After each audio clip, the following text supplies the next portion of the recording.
बिहार में शराबबंदी को लागू हुए करीब 10 साल हो चुके हैं। अब एनसीएईआर की एक रिपोर्ट ने इसे खत्म करने की सिफारिश तक की है। रिपोर्ट में कहा गया कि शराबबंदी से सरकार को बड़ा राजस्व का नुकसान हो रहा है। साथ ही अपराध और अवैध शराब के कारोबार पर भी पूरी तरह रोक नहीं लग पाई है। इसके बावजूद बीजेपी के लिए शराबबंदी हटाने का फैसला आसान नहीं होने वाला है। बिहार में सरकार के लिए शराबबंदी के फैसले पर यू टर्न लेना काफी मुश्किल भरा माना जा रहा है।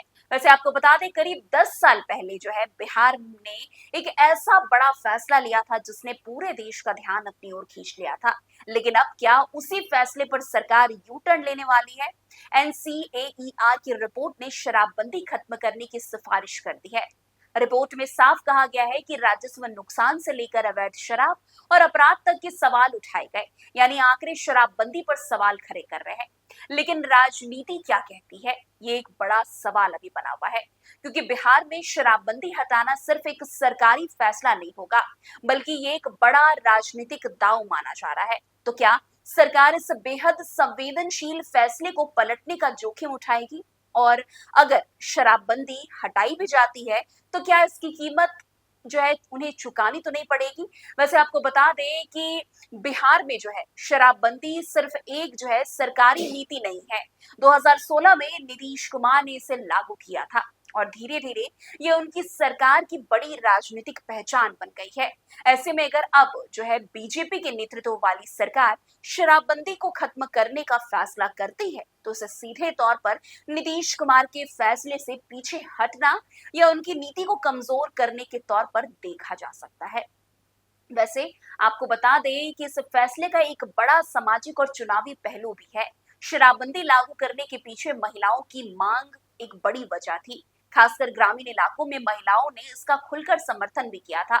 ऐसे में अगर सरकार दोबारा शराब की बिक्री शुरू करती है, तो बीजेपी को डर है कि इसका महिलाओं के बीच गलत संदेश जा सकता है और बिहार जैसे राज्य में इसका असर सीधे चुनावी राजनीति पर भी पड़ता हुआ नजर आ सकता है। लेकिन दूसरी तरफ की अगर बात करें, तो दूसरी तरफ सरकार के सामने आर्थिक फायदा भी है।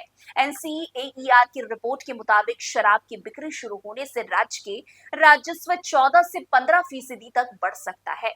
बिहार का सालाना राजस्व करीब 65,000 करोड़ रुपए है। ऐसे में शराब से मिलने वाला अतिरिक्त पैसा सरकार के लिए काफी बड़ा हो सकता है।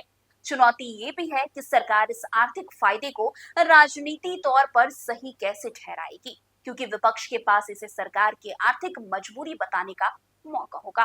वैसे आरजेडी भी पहले से शराबबंदी के मुद्दे को लेकर सरकार पर सवाल उठाती हुई नजर आती रही है। वैसे आपको बता दें, शराबबंदी के सामने एक और बड़ी चुनौती अवैध शराब का कारोबार भी है। शराब की मांग पूरी तरह खत्म नहीं हुई है, बल्कि इसका एक समानांतर बाजार खड़ा हो गया है। चोरी छिपे शराब की बिक्री सप्लाई ने सरकार के सामने कानून व्यवस्था की चुनौती बढ़ा दी है।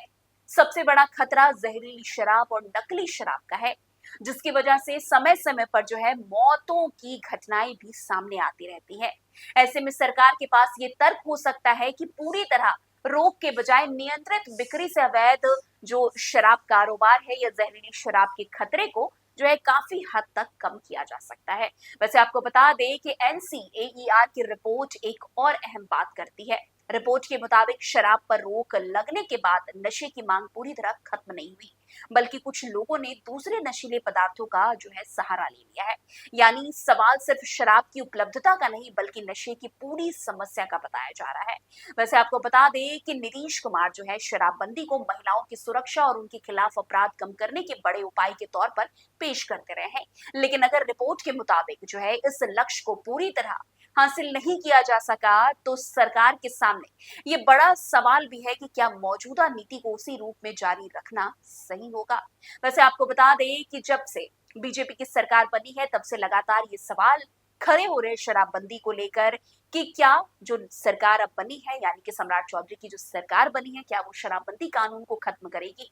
लेकिन कहीं न कहीं जो राजनीतिक घटनाक्रम सामने आ रही है, जो रिपोर्ट बता रही है, उसके बाद कहीं न कहीं बीजेपी के द्वारा ये बातें सामने तो नहीं आ रही है कि वो शराबबंदी खत्म करने के किसी भी तरीके से जो है समर्थन में है। अब देखना होगा कि आने वाले समय में क्या सम्राट चौधरी या उनकी सरकार इस मुद्दे को उठाती है? क्या सचमुच बिहार में जो शराबबंदी कानून लागू है, इसे खत्म किया जाता है? क्या राजस्व को एक बार फिर से बढ़ाने के लिए बीजेपी की सरकार शराबबंदी जैसे बड़े कानून को खत्म करती है? ये एक बड़ा सवाल आज बिहार की राजनीति में उभरता हुआ नजर आ रहा है। तो बस आज की इस खबर में इतना ही। अन्य खबरों में हमारे साथ ऐसे आगे बने रहें और देखते रहिए। तब तक के लिए न्यूज हाट। धन्यवाद।